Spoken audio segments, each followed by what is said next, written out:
Olá, eu sou Anne Rocha e na aula de hoje a gente vai conhecer a ferramenta Gira, que é bastante utilizada em processos ágeis. Vamos lá? Bom, já estou com o Gira aberto. É uma ferramenta que existe na versão gratuita, com algumas limitações, e tem a versão paga para empresas, que possuem várias pessoas que precisam compartilhar seus projetos. Então, nessa versão gratuita que eu tenho aqui, eu estou definindo justamente um projeto, que foi criado. E para esse projeto, a gente consegue ter todo o andamento, visual de todas as tarefas que foram realizadas e as que estão, em andamento ainda, tá? Então, essas tarefas, por exemplo, a gente tem aqui nessa coluna novo ou reaberto. Em seguida, temos a coluna em andamento. Então, os desenvolvedores, testadores, eles conseguem arrastar essas tarefas para cá. Temos também a coluna resolvido, que é quando a tarefa está pronta, para uma próxima etapa. No nosso caso aqui, a gente tem uma etapa de testes, joia? E a gente tem, uma etapa em que os testes já foram realizados e que está ok, aquela funcionalidade já está ok. E por fim, assim que a gente termina os testes, temos aí a validação PO, que é justamente quando o Product Owner, no processo de Scrum, ele consegue validar essa tarefa e conseguir também passar para fechado, que é quando essa tarefa está pronta para a produção, tá?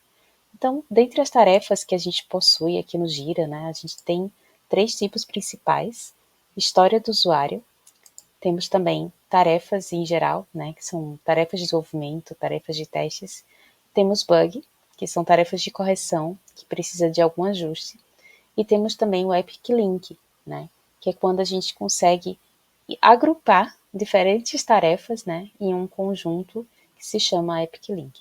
Então, praticamente a gente tem todos esses, tipos de tarefas aqui dentro do Gira, joia? Vou apresentar para vocês algumas das nossas tarefas, na prática também. Por exemplo, a gente pode ter uma tarefa que é uma user story, que é a história do usuário, que é quando o PO ele consegue descrever toda a funcionalidade do sistema, referente àquela história do usuário. Por exemplo, nessa história do usuário cadastrar anúncio, a gente tem como funcionalidade a seguinte descrição: como anunciante do anúncio, obviamente, quero publicar um anúncio do meu serviço para clientes os agendarem durante a realização do serviço, tá bom?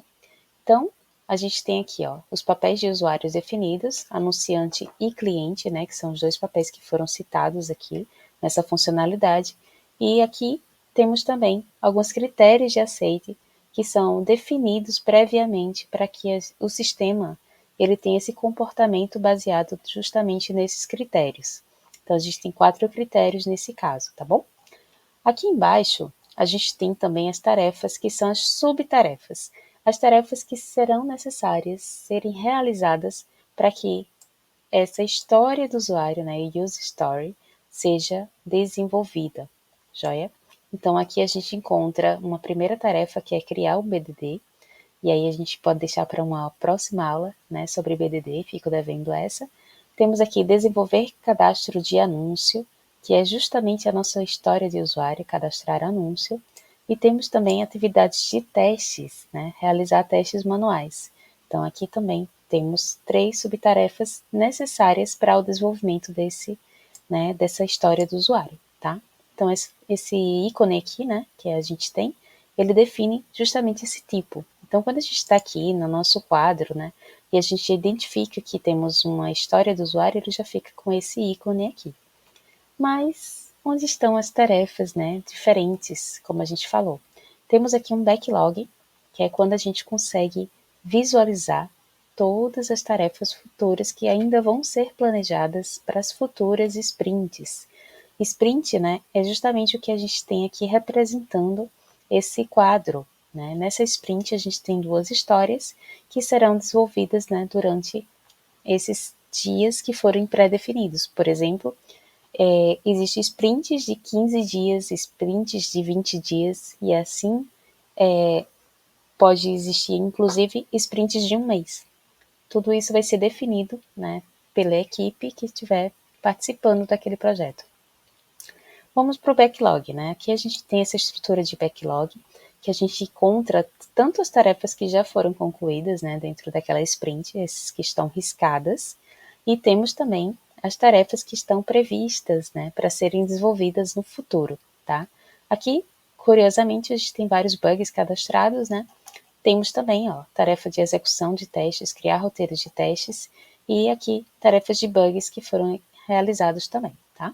E já foram corrigidos. Então, a gente tem aqui um status, né, dessa tarefa, no status fechado, são justamente as tarefas que já foram concluídas e elas já ficam presentes aqui. E aqui a gente tem duas histórias de usuário que estão abertas, prontas para serem desenvolvidas, tá?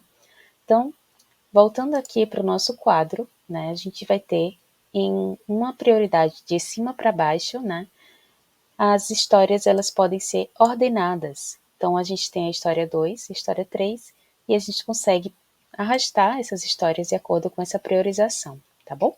Então, no momento que ela está aqui em andamento, é necessário que seja desenvolvido justamente essa história. Vamos supor que a gente estivesse com a história 3 em andamento. Então, a primeira coisa que a gente precisa fazer é observar essas subtarefas. Então, a pessoa que for, né, colocar em andamento vai ter que realmente construir, né, essa primeira atividade aqui, que é criar o BDD, que a gente vê nas próximas aulas, tá bom?